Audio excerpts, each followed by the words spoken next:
Hey, what's up, you guys? It's me, Hannah, and you know it's time for another VIC's Writing Task 1 video.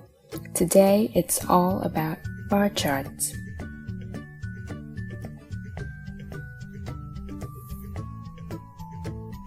Bar charts can show numbers changing over a period of time. In other words, we could have drawn lines instead of bars. This type of bar chart is the same as a line graph. However, bar charts don't always show time. They compare numbers as well. Instead of comparing the two subjects, we could compare items of a single subject.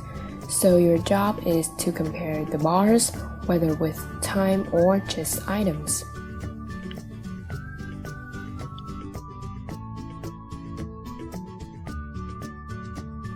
As per usual, you should make a very general comparison for the overview paragraph after the introduction. Take this chart as an example.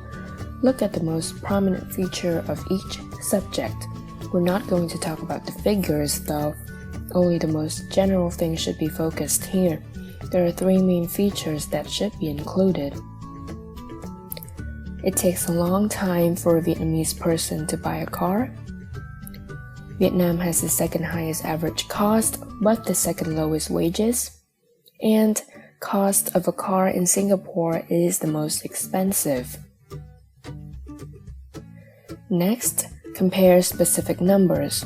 This is for your details paragraphs, the third and fourth ones. This time you need to give and compare numbers. For example, compare the figures of one item, or the highest numbers of all the subjects. With enough preparation, we move on to a real question. Here's the one that I picked for us today. The chart shows the total number of minutes in billions of telephone calls in the UK divided into three categories from 1995 to 2002. Summarize the information by selecting and reporting the main features and make comparisons where relevant.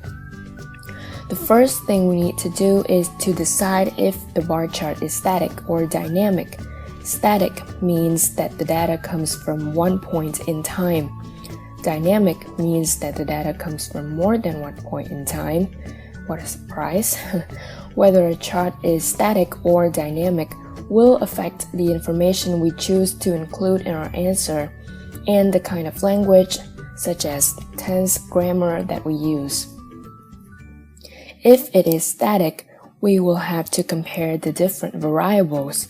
On the other hand, if it is dynamic, we will have to compare the different times and comment on the general trends over the time period. In this case, phone call lengths throughout 8 years in the UK. Okay, so we'll kick things off with the introduction by paraphrasing the question. This specific one is fairly simple, so we are going to keep our intro statement nice and clean. Begin by specifying the chart type, the bar chart, and change shows the total number of minutes into compares the amount of time spent. The latter phrase is already quite straightforward, so we'll just paraphrase it with, by people in the UK on three different types of phone call between 1995 and 2002. This simple introduction shows that less is actually more in writing task 1, and you do not have to overthink and overcomplicate your presentation to impress the examiner, although a variety of advanced structures is still very much appreciated.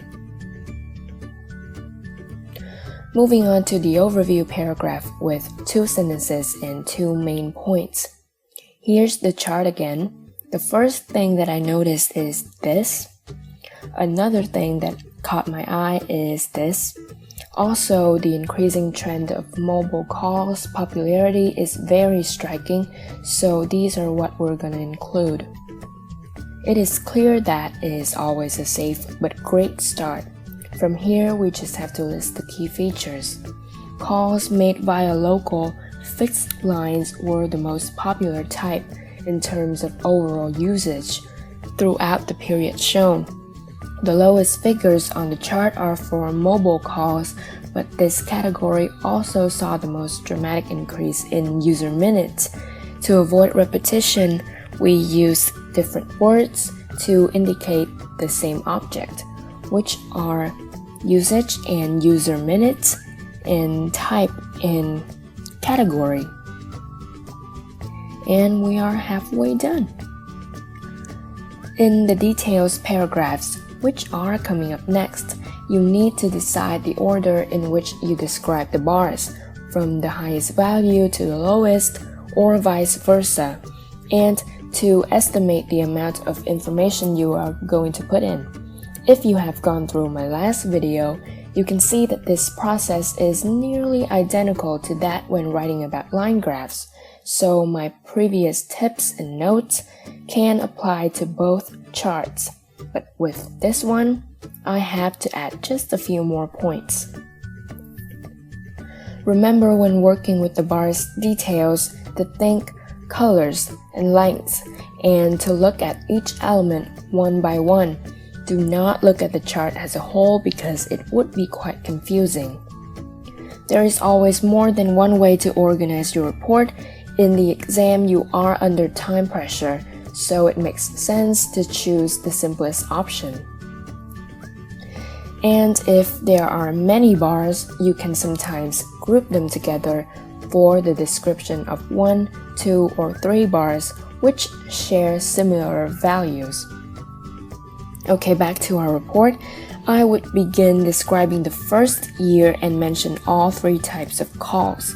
We usually group items together, but in this case, we're going to group the years that show similar trends, which are the next 4. So let's write that down. In 1995, people in the UK used fixed lines for a total of just over 70 billion minutes for local calls and about half of that amount of time for national or international calls. Mobile phones were only used for around 4 billion minutes. Something's missing. Oh yes, a linking device. There, that sounds better. And lastly, over the following 4 years, the figures for all 3 types of phone call increased steadily. The last paragraph is still dedicated to the details. We will look at the year 1999 because there is a peak and also the point where fixed line calls start to decrease. This became the odd one out as the other 2 both continue to rise. Finally, we will report the features in 2002 and always remind yourself to include numbers. This last paragraph can be written as: by 1999, the amount of time spent on local calls using landlines had reached a peak at 90 billion minutes. Subsequently, the figure for this category fell, but the rise in the other 2 types of phone call continued. In 2002, the number of minutes of national or international landline calls passed 60 billion, while the figure for mobiles rose to around 45 billion minutes. Another Band 9 Task 1 done. I told you the do's and now I'm telling you the don'ts. There are only 2 of them, but I'm pretty sure we've all been there. Okay, so I need to repeat this one more time. Do not speculate on reasons for the data. Any of your personal opinion should be saved for task 2. And I know it's tempting to include everything, especially with this very informative graph type, but don't get too carried away with all the information. Make sure that you leave time at the end to check your writing and that your facts and language are both accurate.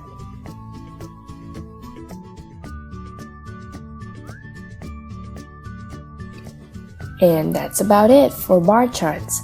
These are still on easy mode, so I know with the help of this video and a little practice, you'll be bar charts masters in no time. Hope you find this helpful, and I'll see you guys later with a delicious chart. Get it? Because it's a pie chart? No? Okay, sorry for the horrible pun. Until next time, bye!